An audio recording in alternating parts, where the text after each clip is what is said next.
รักเติบในมื้อนี้ขอถือโอกาสพาทุกคนมาเบิ่งตลาดลาวกันเนาะว่ามีหยังขายกันแหน่เนาะซึ่งตลาดลาวแม่นตั้งอยู่นครหลวงเวียงจันทน์เฮานี่เองเนาะแม่นตั้งอยู่บ้านสะพางมกเมืองไชธานีนครหลวงเวียงจันทน์เฮานี่เองเนาะตั้งอยู่ในถนน450ปีเนาะและตลาดแห่งนี้เริ่มเปิดอย่างเป็นทางการในวันที่22ปี2022เดือนมังกรที่ผ่านมานี่เองเนาะส่วนในตลาดจะเป็นจังได๋เฮาไปเบิ่งกัน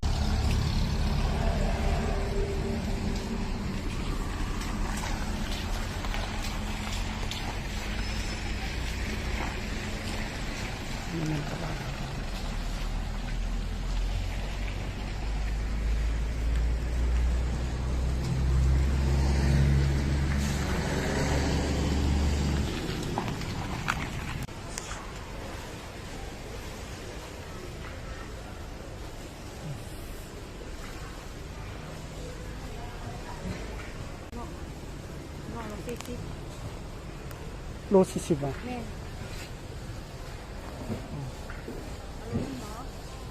มักองุ่นอันนี้เด้โลเท่าไหร่แซ่บจับนี่เราโล2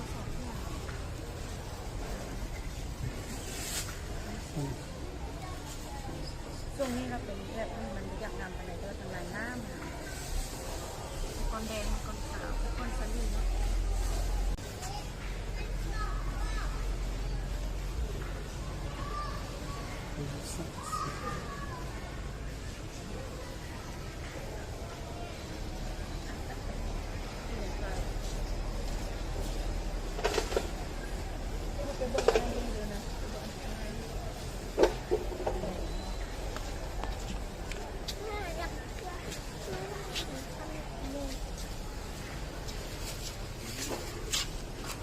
อันนี้โลเท่าไหร่โล40บาทอันนี้40บาทในปนกันนั่นแหละ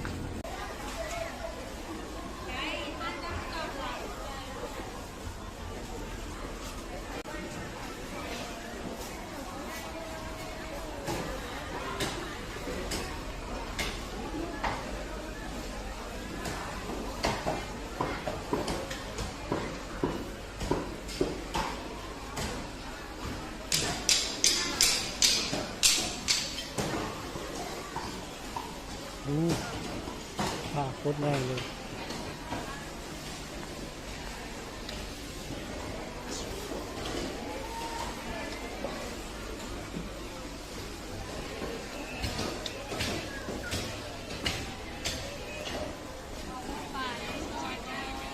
เดี๋ยวนะ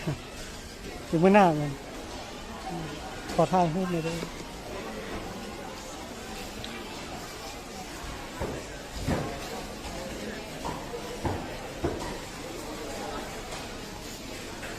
ไม่มากลัวละ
เ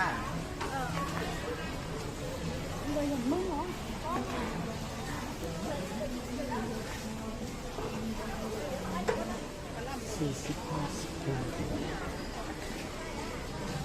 ซื้ออันนี้นะ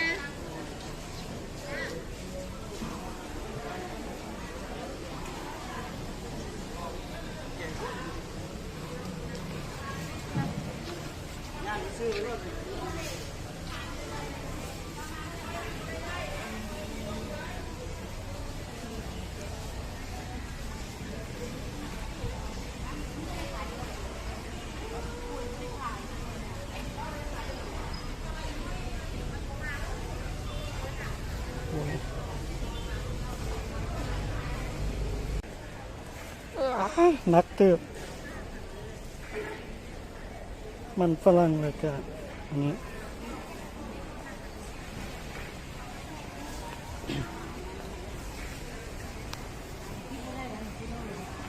หมดโลแล้วแบบสิไป